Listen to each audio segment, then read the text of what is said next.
I don't know if there's a better theme song in the world. I think it's the best one in the world. Doug did that. Doug did that. Hey everybody, welcome to Denver After Dark, the coolest show on Sunday nights at 9 p.m. called Denver After Dark ever made. Ever. So as people are coming on, this is pretty great. We got hey. Oh gosh, I got the wrong chat up. Doug's gonna kill me. I got the public chat up. Let me go to the private chat so Doug can yell at me as we're going through this. It's good to see everybody tonight. I mean, there's not a whole lot going on in the world. There's not a lot of going on. It's been pretty quiet because I think Trump's been sequestered for 6 to 7 days. My gosh, guys, listen. If you hit the 7,000 Big Macs in a lifetime eaten, that usually means you have an issue, right? So he's at Mark. What's up, Cletus? So yeah, everything's. Oh my God, I do too, Peggy. The theme song's amazing. And by the way, I know you guys see us growing. We got more and more people jumping on because we're actually going to Substack right now too, which really doesn't show up in the views. Which is pretty cool. I know that thing's going off, and then we got YouTube, Mighty Peculiar, and Denver After Dark. Next week, Doug and I are going to try TikTok. I got a TikTok account. I know that's sort of crazy, a Denver After Dark TikTok account. You should spread the word so I get, like 5 subscribers there. And then also, I think also we're going to try Instagram and also Twitter, X. I'm going to pay for that extra premium thing just so I can talk to everybody on X. I don't want to. Trust me, you guys know how I feel about this. I want this just to be, an incredible platform where all of us can actually palaver together. But I think if I get out there on X, it seems like my account, I got rid of the 120, 130,000 follower account because I was just sick of it. But now this other one's starting to grow pretty quickly too. So spread the word if you can. You guys know me and Doug pretty much do this for free. We pay for everything ourselves. So I really am excited that we can have such incredible quality on this because I'm a producer. I should probably pay $250,000 a year, and he's pretty much doing it for free. Hello, Mama Bird. So we got all that going on. So now that we got people going on, more and more will come on. I got a couple stories, crazy stories. Not that crazy, but they're a little crazy. And there's actually a theme to them. And I know I'd always do this, but I want to talk about a brutal thing, a traumatic thing that happened in the year 2000, maybe 2001. Um, it's pretty crazy. I don't know. Everybody here, a lot of people here probably have kids, or you were a kid. I guess you'd have to be a kid at one time. That would be pretty weird if you just were plopped out as a 23-year-old. But so all of us were kids, or we've had kids. So 2000, 2001, my wife and I, is it the movie The Island with Ewan McGregor? Was it Scarlett Johansson with Ewan McGregor? I think it's called The Island. There are clones on this island that have to escape. And Steve Buscemi's in it. And at one point, they escape, right? And he has to tell them the awful news that they're actually just clones to be harvested. And if you guys remember this, when he's sitting on the couch when they escape, I think they go through the gas station, they get to Buscemi's house.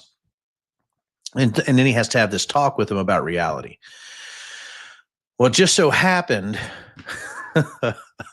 my wife and I had our 8-year-old daughter with us watching this movie on the couch. It's in Shrewsbury, Pennsylvania. And we're watching this movie, and Steve Buscemi goes, "My God, it's like telling a kid that Santa Claus doesn't exist." So my daughter is sitting, between me and my wife, and she's like, "What?" And she starts to cry, like, "What do you?" And I'm like, "Oh no, look what Ewan McGregor has done to my daughter." So anyway, I look at my 8-year-old. I'm like, "Honey, why are you crying?" She goes, "Does Santa Claus not exist?" I'm a good dad. I'm an empathetic dad. But if you guys all know, in this culture of ours, we lie to our kids about fantasy beings, right? About Santa Claus, the Tooth Fairy, the Easter Bunny, which is nightmare fuel, as all you guys know. So I look at her, I said, "Honey, baby, it's okay. It's just like the Tooth Fairy. Doesn't exist either." And she starts wailing, like calling me a liar at 8 years old. "You've been lying to me. You lied to me. The Tooth Fairy too? It's not real." Oh, let me tell you. So, second story.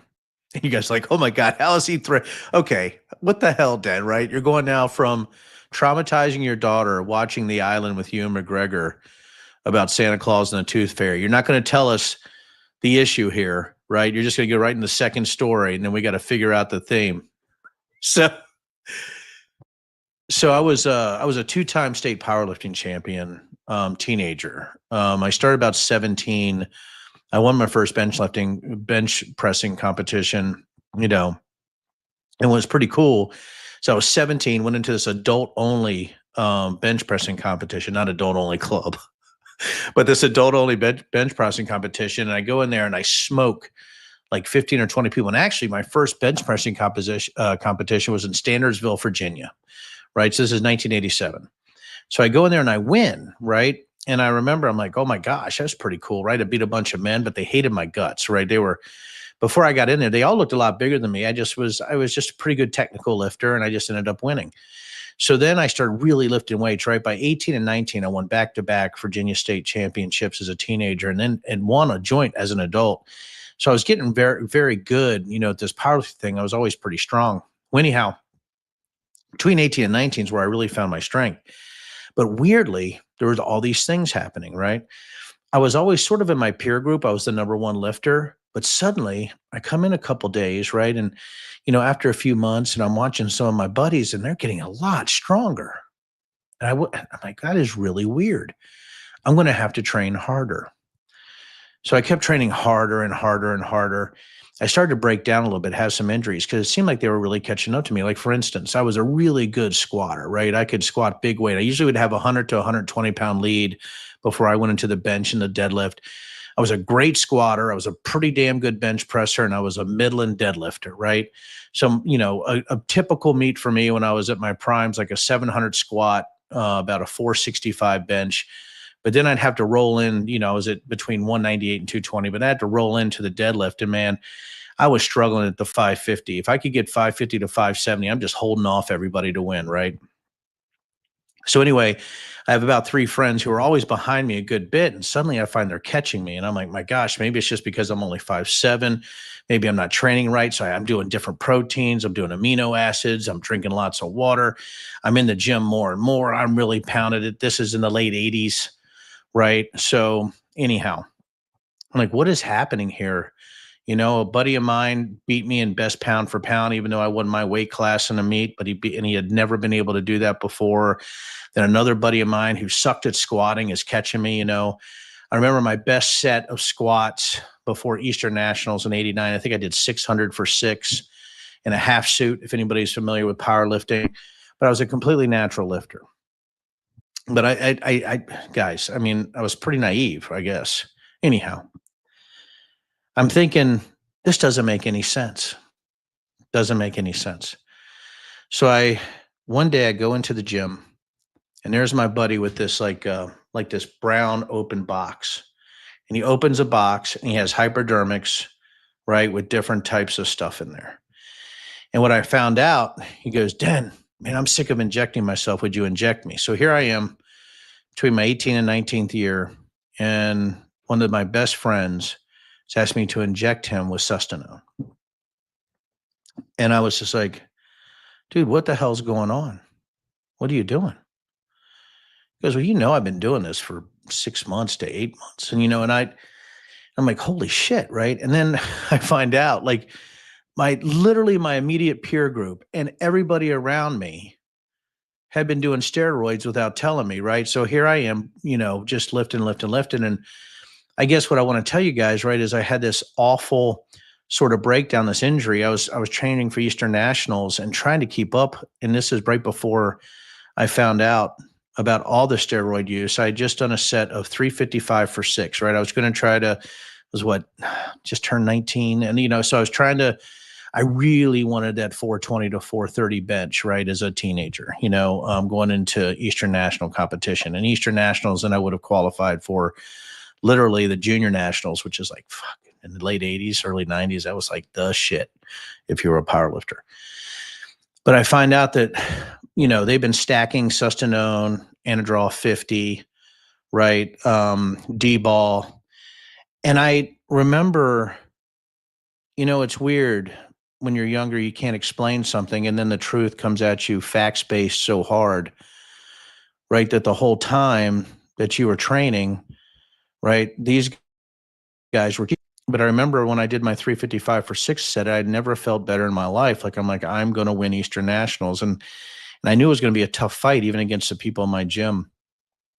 And so I went to a down set of 315, and on the fourth set of pauses, I don't know if you guys have ever done pauses, boom, boom. I come up, bam, my whole left shoulder just gives way. Beginning of multiple injuries over the next 10 to 12 years. I had actually, by the age of 34, I had my last big lifts. Stayed fairly strong through 40. Now you can see not quite what I used to be, but I'm back, in the gym doing what I can. But I thought about these two stories, right? And,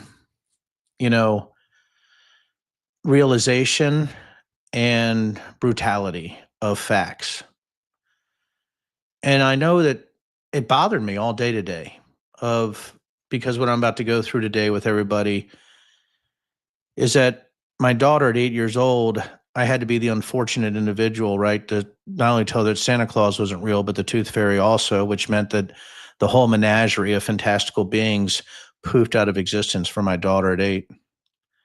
And by the way, the lying of those fantastical beings for 8 years. And I want you guys to think about this as I talk about some of this today. And then to realize, that everything I'd been doing in all my training, thinking that maybe I was deficient somehow or I wasn't able to keep up with my fellow lifters. When it came back to everybody around me was sort of hiding this from me. And it's the facts of the matter is that you think there's some complex set of circumstances when usually it's Occam's razor. And the reason their gains were so incredible, and I still love some of them today, the reason their gains were so incredible is because they were on steroids.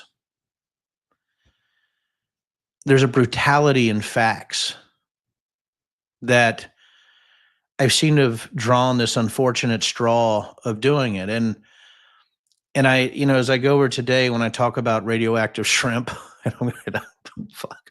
radioactive shrimp, and we're going to talk about a J6er today that went after Sergeant Gonell. And we're going to talk about QAnon raising its head.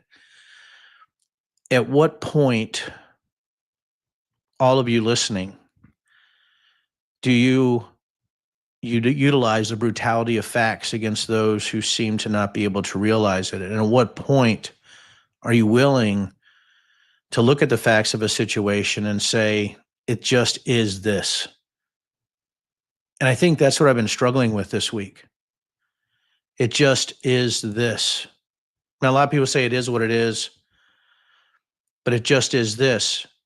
And for my daughter, Lily, who even today, she's 27, 28 now, she goes, that was one of the ultimate moments of her life, right? Where she still has issues with me lying to her as a child. And if you think of it, yeah, you should, my God, I was even at that point, right? I was still, thought of myself as a marginal Christian, maybe. I was gone by then.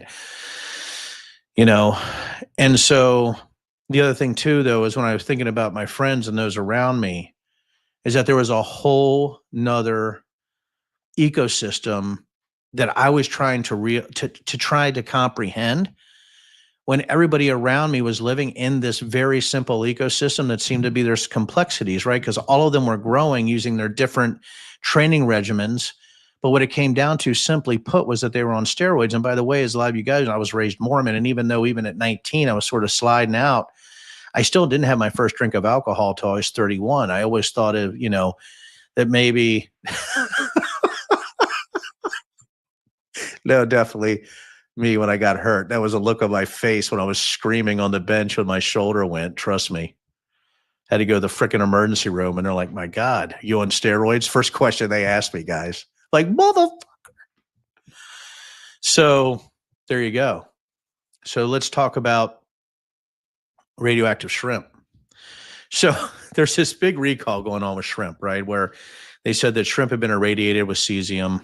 And I'm looking at this and I'm just sort of like, that's weird. And I'm like reading everything like, well, you always irradiate, shrimp, but you also like irradiate oysters and things like that. And And I know, guys, I have this stupid knowledge. Like I have this stupid knowledge of stuff, right? And I'm like, because the first thing I thought of was, big deal. A little bit of nukes on the shrimp. You know what I mean? That's good. I've always wanted to grow a vestigial tail. I've always wanted to shake one, right, when I'm running through the woods. So there we go. We already have radioactive shrimp pictures. That actually that was live, of the radioactive shrimp swimming, I think, that Doug just found. So anyhow, I was reading it and I'm like, this is really odd, because I'm looking at the actual levels. Like, does that meet the FDA levels? That's really what's called becquerels or whatever. I'm like, what's going on, right? And we're in trade wars too simultaneously. And I start seeing all these posts where people going, don't eat foreign shrimp. It's always rated. Eat American Gulf shrimp. I'm like, what the hell is going on here? There's far right influencers like jumping onto this irradiated shrimp story, like, I don't know, like Trump and Stormy Daniels, right? It's just jumping on it, so I'm like, what the hell is going on here? So I start looking at some of the actual scientific facts of this. And I'm wondering, I'm like, why are they?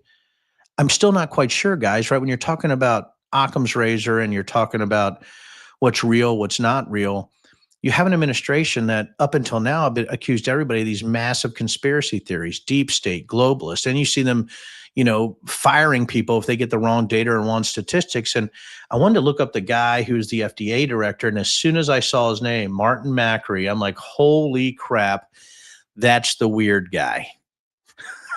Fucking one of RFK Jr.'s good buds. That's the lead of the FDA. Now, past performance is also indicative of future performance. So here's the brutality of what I'm thinking here. Occam's razor.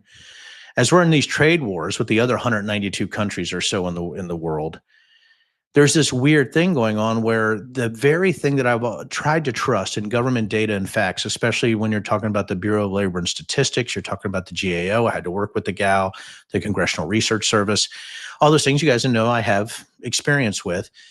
Very professional people, right? They have to look at the data. If the data is wrong down the road, they always got to readjust it. You always see that.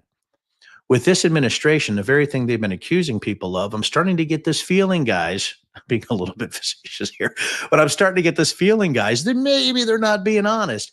And when you look at the actual scientific and the data behind it, you have a group in the FDA not actually following the scientific guidelines of what it looks like to have too much radiation in your shrimp.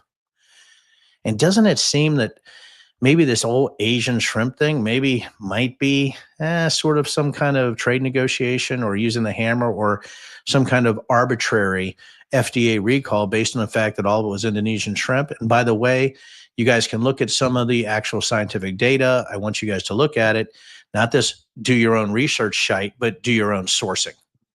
There's a big difference between those two. Do your own sourcing. I don't have the final answer yet, but when I was looking at what the far right influencers were doing with coordinated messaging, you guys, I'm telling you, past performance is indicative of future performance. A lot of things are happening, I think, when you have loyalists in charge. If you already have somebody who believes that COVID's fake and J6 was a stolen election and believes that germs don't exist and all that kind of stuff, right? Maybe, just maybe, they're not being honest with you. Maybe it's not that complex. Maybe it's not the ecosystem where I thought that everybody's different routines must have been better than mine when it was actually they were just simply taking steroids.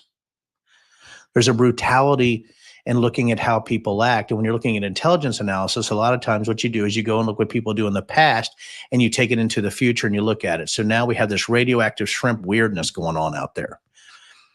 And why would I bring that up if I don't know the answer 100%? Because I always like to look at the thought patterns, especially when you're looking at radioactive shrimp. But I'm sorry to tell you guys that you guys have been eating radioactive shite for a long time. So what? Here's the thing, man. I'm 55, right?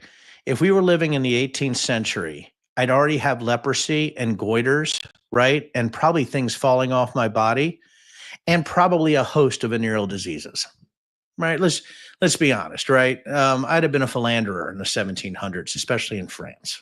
I've been everywhere, right? So let's think about this.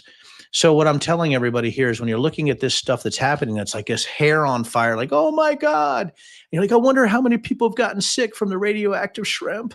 Oh, let me go look at, why is it 0? So then you start saying, well, that's weird. This coordinated messaging across multiple far right channels on how awful Asian shrimp is. sewer shrimp, all that stuff. And immediately every hackle on the back of my, because I like, when I see coordinated far right messaging and unscientific decision making, I start to get a little bit dubious. Brutality of facts, and also looking at things in a way that's unemotional, right? How do you do that? How do you go through this when things are so emotional, especially with the evil that's in the world? And you guys know, and ad nauseum, that I was the J6 senior technical advisor. And so when I saw that this guy, so I know Sergeant Gannell, met him many times. As you guys know, I know Mike Fanone and Harry Dunn. I know all these guys. Literally just saw Mike Fanone at the Dropkick Murphys concert just a week, 2 weeks ago. So we hung out, at the Dropkick Murphys concert.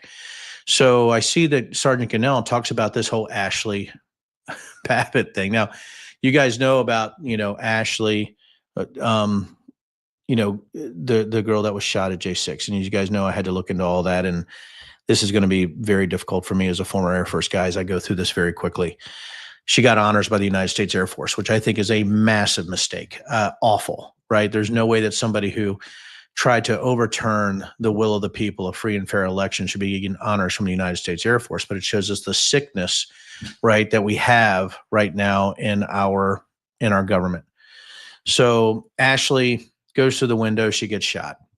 She gets killed because she was actually trying. Now, I know exactly where she was going, right? So when you're going to the speaker's hallway, that's actually the entrance. So there's this hallway behind the floor, right? You guys, a lot of times you see the other side, right? You see the other side that people come in. Well, the back side, if you're looking at, where they speak on the dais, right? There's doors on each side, right? Where the actual members come in from the speaker's hallway if we want to come in that way. That's only for members of Congress. Then you have the balcony out there, on and on. By the way, one day I should just get everybody on the show and just take you on a tour. Since I have my congressional pen, I can still go there and show everybody lifetime privileges. Wouldn't that be fun with everybody here? You could say hi to Marjorie Taylor Greene. So I guess you guys would love that. So anyhow, Ashley Babbitt gets full honors. Gannell gets on Twitter, says, or X, shitter, gets on X and says, hey, she doesn't deserve honors. And then a guy named, I think, Ryan Nichols gets on, who I knew pretty well. I believe that's his name. Gets on and said, we should have gone at you harder. Doug, I don't know if you have that to pop up, that tweet. I want you guys to just take a look at that. Look at Ryan Nichols Sr. at Real Ryan Nichols. I think everybody should go to Twitter. If you have X, help Staff Sergeant Gannell out there. But I just want to say something really quickly and very specifically that Ryan Nichols Sr. is a piece of shit. How about that? So, and if you guys go look and Google his name, you'll know who we're talking about. I mean, it's these scumbags out there who are going after law enforcement who are trying to protect the Capitol. And even when you see it, and Doug, could you just pop it up one more time? Because I just want to break down what he said there. When he said, so are you, because she was a traitor then, is a traitor now, and she will always be in the future, talking about Ashley Babbitt. Ryan Nichols Sr. says, so are you. We should have went harder on you that day. I just want you guys to read that. Take 5 seconds and just let that sink in. Thank you, Doug. So if you go down and look at that post a little bit more, you'll see that he talks about that everybody deserved it because pretty much it was a deep state coup. If you look at the thread, that it was orchestrated by the federal government, which is one of the conspiracy theories that people with mental illness, smooth brains, or glue sniffers actually have at some time. The reason I wanted to show everybody that is because this is where it helps, where people like you, right, that are active, that are really worried about America, need to go on there and give him the brutality of facts. It's time. The brutality of facts. Drag him digitally. He doesn't care, right? He's so stupid. If he looks up in a rainstorm, he's probably going to drown. And he's not going to really care that you guys are doing this. But I think what you need to do is go show your colors, especially for Sergeant Gannell. I think it's okay to do that. If somebody's that brazen where they think that they should have hurt law enforcement because they're so stupid, they're so mentally challenged, they have so much credulity and belief systems that don't make sense. It's almost like 8-year-olds that believe in the Tooth Fairy and Santa Claus. And nobody showed him the island. And I think he still would believe it today. Because I will tell you guys right now, and this is a brutal statement, the brutality of facts. If the people that you believe in, or you are that person yourself, thinks you're getting a direct beam of prophecy from a supernatural being, you're probably not capable of knowing the difference between fantasy and fact. And I'm having a tough time here. I'm having a tough time. Because if you look at biblical revelation, you look at false prophets and antichrist, if these guys really believed it, if they believe this menu of options for the antichrist, right? It's like Mick Antichrist, right? I'll have I'll have some demons and can I get some fries with that? But if you look at this, right? And you look at what's going on, and you look at what's going on, right? You're like, this guy still believes in fairies, demons, interdimensional beings, probably was bought into the alien abductions, don't think germs exist, like RFK Jr., right? Or believes that mRNA, right, is somehow changing us, right? Actually bringing out our real reptilian forms. And this guy is going after a real guy, right? The brutality of facts. He needed somebody. He needed Ewan McGregor and Scarlett Johansson to learn him up on the fact is the idiots that tell you this are not only stupid, right, but they're also playing you. So you're just sort of an ignorant mark in this far right ecosystem that's mining you for votes and money. My God, what a rant that was. Did we tape that, Doug? And could we play that back at some point? But anyway, so I would love for you guys to go out there, check out that tweet thread, go there and go ahead and wreak some havoc. Swing that 1,000,000-pound shit hammer of facts at everybody you could see. So we've gone from radioactive shrimp to J6. And the reason I'm rolling through this pretty quickly is that I do want to answer some questions, but this QAnon stuff has reared its ugly head, which is exactly what this guy who went after Gunnell. And again, what could Brian Nichols, right? This guy that went after Gunnell, exactly what he believed was QAnon, but something disturbed me so badly. As you guys remember, probably don't, but I'll bring it up again. October 2020, and we had worked on it since August. Tom Malinowski and I from New Jersey did a joint resolution condemning QAnon thoughts and activities, especially with the violence they were espousing on social media, even at that time. If you guys remember back to 2020, it goes back as far as 2019. Right, Q was really gaining steam. Now, if you're looking at where Q really was, it was 6 months pretty much after Comet Pizza. You guys know Pizzagate. We've been over that. So you guys can see this progression. Anyhow, Tom Malinowski do a resolution on the floor. In October, I warn about QAnon. December, my farewell speech, I say QAnon could cause violence. You guys can go see this on YouTube, right? It's very famous. I think it has 100 views.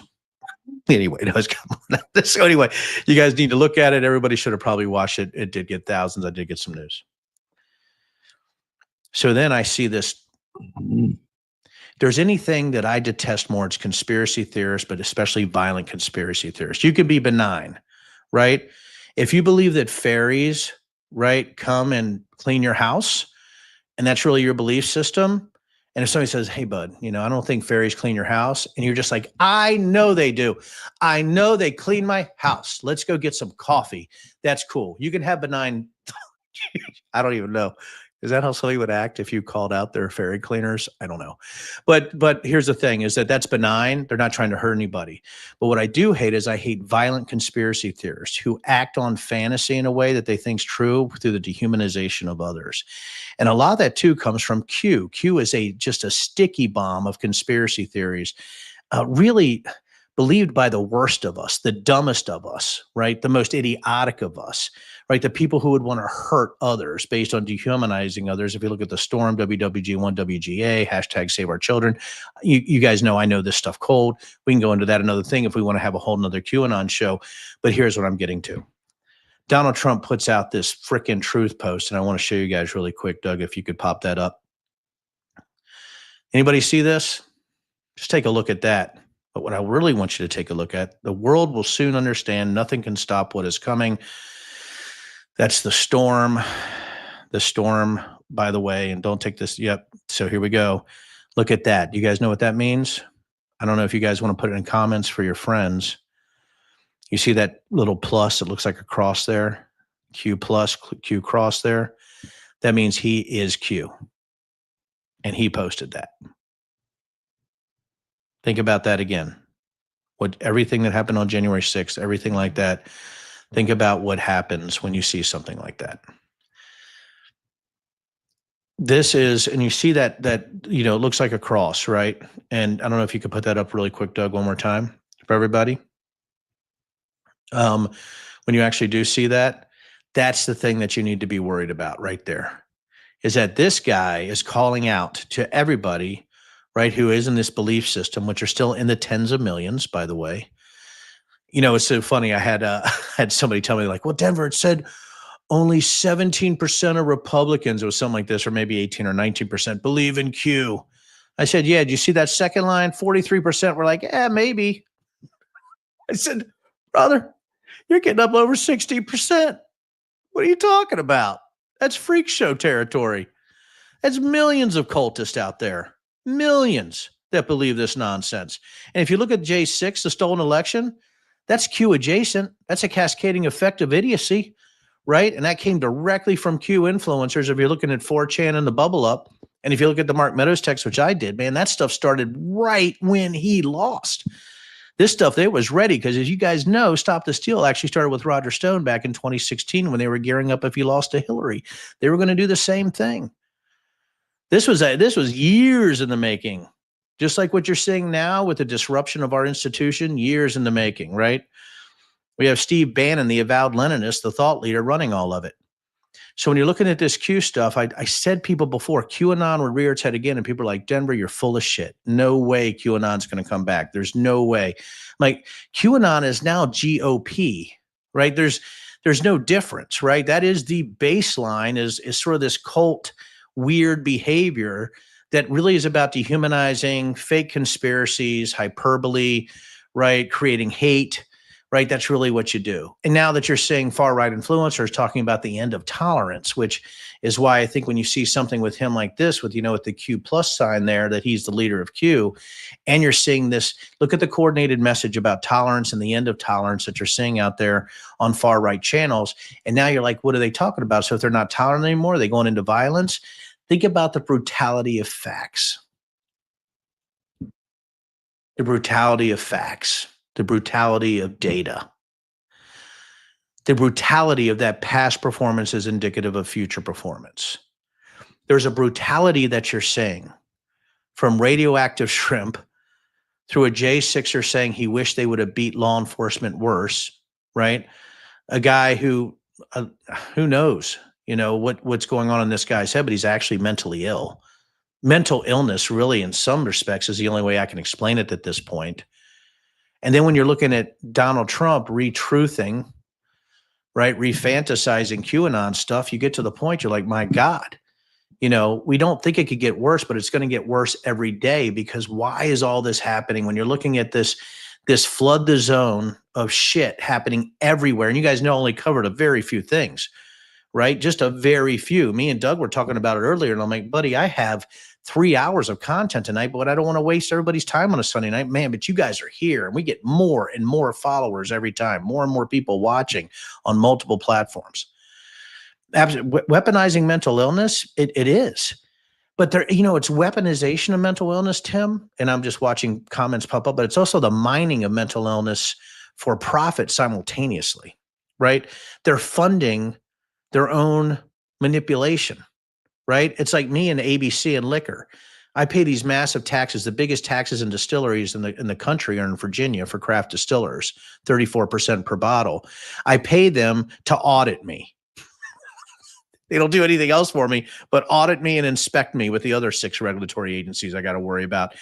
Right now, they're mining believers, Q believers, and everybody else in the GOP to weaponize them. It is an incredible grift. One of the most incredible grifts I've seen, right? When we're looking at people, right, who, for instance, are going after, people for weird things, right, for socialism or communism, actually listening to a Leninist like Steve Bannon, and it's the brutality of facts. So here we go, guys. Here's where we're at. How do we deal with it? I've always said that we've gone from this, man, and I don't want people to misunderstand me when I say this, but we have gone from resistant politics to confrontational politics. I've said this before. We've already lost the bubble when it comes to trying to influence others that maybe Donald Trump isn't ordained by God. I mean, they voted for a sexual abuser and a felon and somebody who ran Trump University and paid off Playboy bunnies and porn stars to try to hide during the election. Said some of the worst things you could ever say about women. When you look at this going down the line, they've already made their choice. It's really hard to go back. And I think that's where you're at. If they already haven't seen the light, or they do believe, even religiously, that Trump is some here to save us from demons. And as you guys are saying, right, with a lot of these congressional representatives talking about angels, interdimensional beings, and aliens all in one clump. I mean, these are the people who are actually making our laws and our legislation. So weird. Why I'm talking. I have actual former military people lighting me up on the phone right now. This Ashley Babbitt thing has people wrapped around an axle. Anyway, what a night. Sorry about the depressing story at the beginning about my daughter. I know, what an awful dad to let her know Santa Claus and Tooth Fairy wasn't real through a movie. What a naive youngster and teenager not to know that everybody around me was juicing while I was trying to live natural. Couldn't figure it out till I was asked to inject somebody in the ass with a needle. So don't cut that. So anyway, I'm not even going to pop onto the comments because I see there's hundreds. But if there's anybody who has a question here in the next 10, 15 minutes, I'm happy to answer anything you guys want to hit at me. Let's do it. Let's do it. Bring it. If there's anybody who has anything up there that you want to talk about, or if you don't, I understand. It's Sunday night. You're probably brain dead. You're probably thinking about radioactive shrimp and Q+. You're probably looking at how, when Q started 3 to 4 months afterwards. There we go. That's from Atlantis. We need to do a show in Atlantis now. Once I see sea monkeys, I think about Atlantis, right? The the mythical place of Atlantis. My God, I got too much in my brain, guys, when it comes to crazy, right? When it comes to conspiracy theories and debunking all of them. What a night. So let's see. Well, look at that. Yes, that's great. So there's been reporting. I'm going to read Tim Price's question for you guys. There's been reporting about U.S.-backed influence and destabilization campaigns in Greenland, Mexico, and Canada. Any ideas or advice on separating legitimate debate from disinformation campaigns? Well, thanks for the easy question, Tim. I really appreciate it. So here's the issue. Right now, the United States has gotten rid of the Global Engagement Center, the GEC. We pretty much defunded CISA or CISA for looking at destabilizing digital ops and foreign propaganda for our elections. We got rid of our local law enforcement, or FBI's ability in the federal space to look at foreign influence operations. So right now, when you're looking at what's going on in sourcing, you have to actually start picking, not do your own research, do your own sourcing about the information that you see coming out. Have those people lied in the past? If you have somebody who seems to always have an issue with lying in the past, break, mostly far-right MAGA specific influence that are on a coordinated messaging platform and getting paid for it, brutality of facts, don't believe them. That's disinformation. A lot of that's going to be Russia-based or bent, if you think about it, right? It's going to be, sort of mealy-mouthed on Ukraine, or Ukraine is the bad guy or the villain. A lot of stuff on election malfeasance. A lot of stuff on this transgender crime wave I've never seen that's coming out.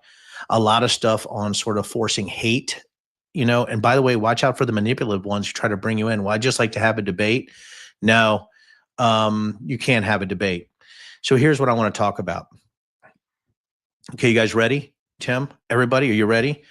How in the hell do we have people going after Mamdani, right? Calling him a communist in New York. And by the way, I probably wouldn't vote for Mamdani, but who else am I going to vote? I mean, the worst cast of characters ever running in New York. But how in the hell can the Republican Party, even with save any type of face going after Mamdani, right, when they're actually, the thought leader for the Republican Party is an avowed Leninist, Steve Bannon, who said he was a Leninist. And by the way, Mamdani would have to blush to get to the communists and the state-owned enterprise principles that the Republican Party is doing right now by actually taking the means of production. Think about that. That's what's going on right now, right? And when I'm looking at all this downstream bullshit, what you have is that when they're flooding the zone with shit, how in the heck are you going to know what the difference is when the very people who are going after people like Mamdani are actually worse? The Republican Party is much more into the isms than anybody else. And if you look at their isms, it's like they're creating this brand new Christo-fascist blend of fascism and socialism. It's like the horseshoe, but then they tie it in these weird knots, just like QAnon, the sticky bomb conspiracy theory. So what are we looking at right now? I mean, have we gone from, and I'm trying not to my head to explode right now, but what really are we as far as an ism or a democracy? I mean, have we gone from democracy to idiocracy to theocracy to pedocracy, right? What are we doing here? What has happened, right? So when you're looking at, are we a pedocracy? Right? I don't know. Is it pedocracy? Is it pedocracy? I don't know what to say. But everything that you're saying, the shit that's actually being spread everywhere is to cover for one thing, and that's the Epstein files, because they ran on it as a conspiracy theory, that there's a bunch of Democrats in there that are actually doing it, or globalists, or independents, or turncoat rhinos like myself that somehow are getting funded by the umbrella source organization, getting injected by Bitcoin directly into my brain. Then I'm becoming like sort of some shaking automaton, right? Like, I'm a Democrat now. What the hell? Anyway, I don't have a whole lot of feelings about it. So that's why I know that there's a bunch of crazy stuff going out there. When they came after me after I officiated the same-sex wedding, really what they said, I tried to make light of it, tool of the Antichrist. They called my wife the spawn of Satan, which I was on a radio show once and said, if I was the tool of the Antichrist and she's the spawn of Satan, wouldn't we be the most powerful couple in the world? I mean, come on. Right. And when you're looking at this also, as you're going downstream from this, what was really hurtful, what was really awful is that because I officiated a same-sex wedding, and Tim's like, God dang, Denver's gone now. It's on. Right. They said that I was trying to change the sexual orientation of children. And guess what they're doing in the Virginia elections today? The same damn thing. They're trying to project that on Abby Spanberger. They make up things. Right. They make up things. They're made up out of whole cloth. It's like they lick their fingers, stick it up their rear side, and pull out a new idea of the day.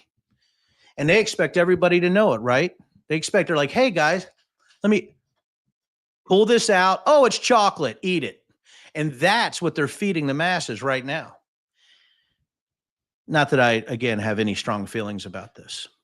What do you see rising from the Democratic Party to challenge MAGA and Vance in 2028? Newsom. This is the troll armies now. It's the memification of America, right? And if you're winning the meme wars, I had somebody told me before. Sorry, I love these questions, by the way. These are brilliant. If you're winning the meme wars, you're winning the elections. That really, part of that came from the 4chan bubble up. Do you guys remember Kekistan, right? Do you remember? God, I'm going into crazy stuff now. But the meme wars has started in 8chan and 4chan. People like, if you win the meme wars, you win the presidency. If you win the troll wars, you win the presidency. Newsom has caught on to this. Nobody's going to be able to match him unless other people come on and start doing the same thing. And you should be two things right now. You should be horrified that this is our country. And you should be excited that somebody realized that trolling is the only way now in this bizarre ecosystem we've created in this idiocracy / pedocracy that we have now. So that's my biggest fear, is that we do have somebody who thinks they have to troll to do it. But let me tell you, if I run as a Democrat in the presidential election, I could get 1% of the vote. Just want to let you guys know. Maybe even get 2%.